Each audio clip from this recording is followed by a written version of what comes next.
You ever had someone swear they remember you a certain way, but it doesn't line up with reality? I had a brother who swore we went to college together. He remembered classes, conversations, even sitting next to me. Only problem? I never even attended that school. His brain had created a whole storyline to match the man he saw in front of him. But here's the one that really stopped me in my tracks. Years ago, I lost about 60 pounds over 3 years. It was a journey. And during that time, I had friends, co-workers, people who knew me in my heavier days. Years later, I ran into a woman who had actually known me when I was obese. She had seen me with her own eyes. She had interacted with me back then. When I told her I used to be overweight, she argued with me. She said, "No way, I don't remember that. You were never big." And she wasn't lying. She wasn't playing with me. Her mind had literally rewritten the past. The confident, slim man standing in front of her today was so strong, so undeniable, that her memory bent to match my present. And that's the truth I want you to hear. Your mistakes are not permanent. You can change them. You can rewrite them. You can overcome them by changing your present. We've been taught that the past is carved in stone, that once something happens, it's locked in forever. What's done is done. That's what we've been told. But here's the secret. Human beings don't experience the past like a photograph. We experience the past like a memory. And memory isn't fixed. It's flexible. It shifts. It fades. It changes depending on the story we're telling ourselves right now. Think about it. Have you ever gone to a family reunion and two relatives argue about what really happened 20 years ago? They both lived through the same moment, but they remember it completely differently. Which one is right? Maybe neither.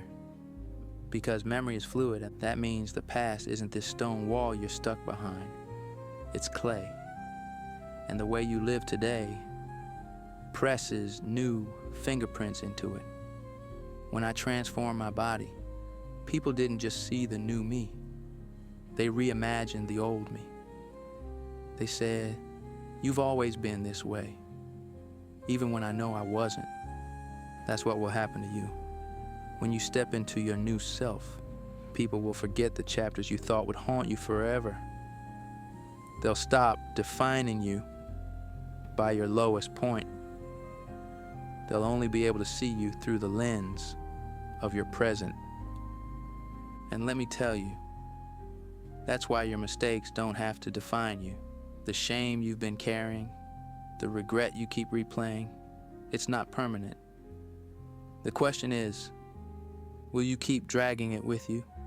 Or will you live so boldly in your transformation that it gets erased? So how do you do that? How do you take a mistake that once defined you and turn it into nothing more than a footnote?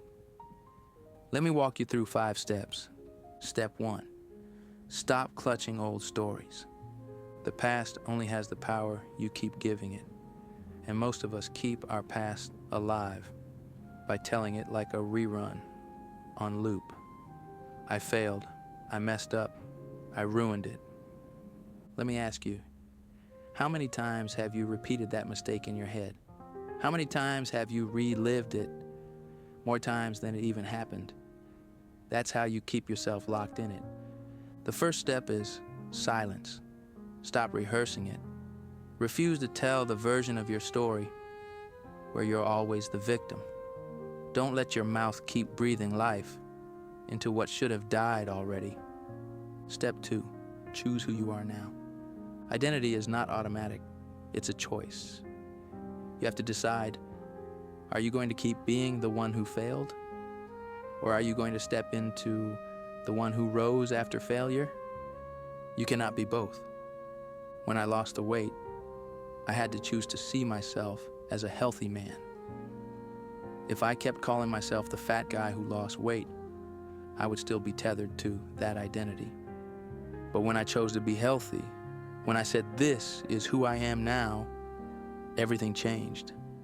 And here's the kicker. Nobody can make that choice for you. Your mama can't do it. Your friends can't do it. Even God won't force it on you. You have to choose.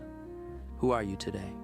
Step 3, live boldly in the new you. Once you've chosen, you've got to embody it, not in whispers, not halfway. Live it boldly.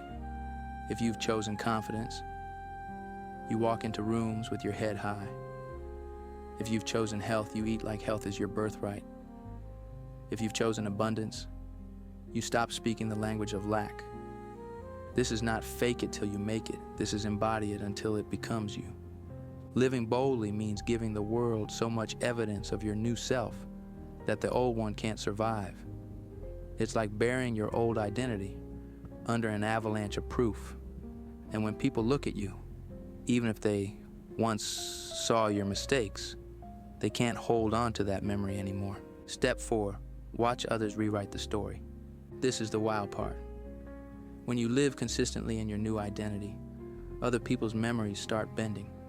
The woman who knew me at my biggest, she forgot because the man she saw standing in front of her was undeniable. Her mind literally erased the memory that didn't match. That's what will happen to you. People will say, "You've always been this way." They'll rewrite history to match the reality they're looking at.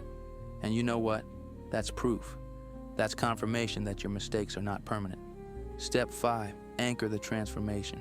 This is where you lock it in every day. Affirm it. My mistakes are not permanent. I rewrite them by how I live today. Don't just say it once. Say it until it sinks. Say it until your brain believes it. And then back it with gratitude. Thank God for the lesson.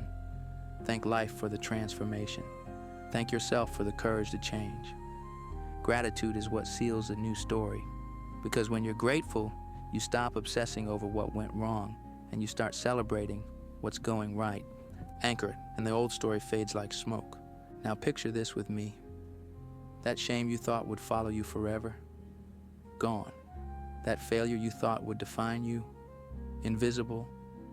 That chapter you thought would always haunt you, forgotten. Imagine running into someone who saw you at your lowest, someone who watched you fall, and they look at you today and say, "I don't even remember that version of you."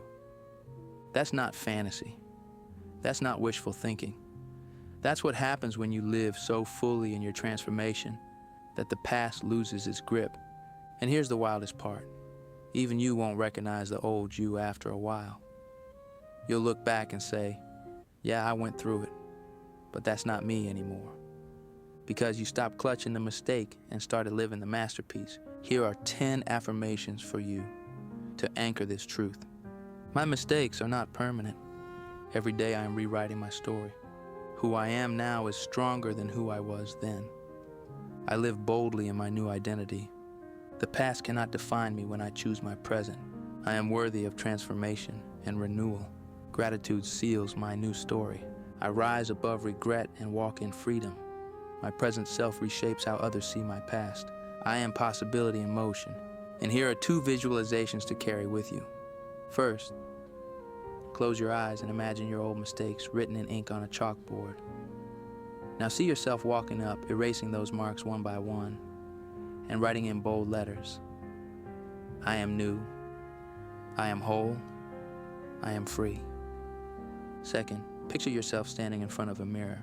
At first you see the old you, burdened, ashamed, stuck, but then watch as the reflection shifts. See the healthy, confident, thriving version of yourself standing tall. Hear that reflection speak back to you. This is who we are now. So let me remind you one more time. Your mistakes are not permanent. You can change them. You can rewrite them. You can overcome them by changing your present. If this message hit you, subscribe to the channel. Share it with somebody who needs to know they're not trapped by yesterday, because today is strong enough to rewrite yesterday. And you are possibility in motion.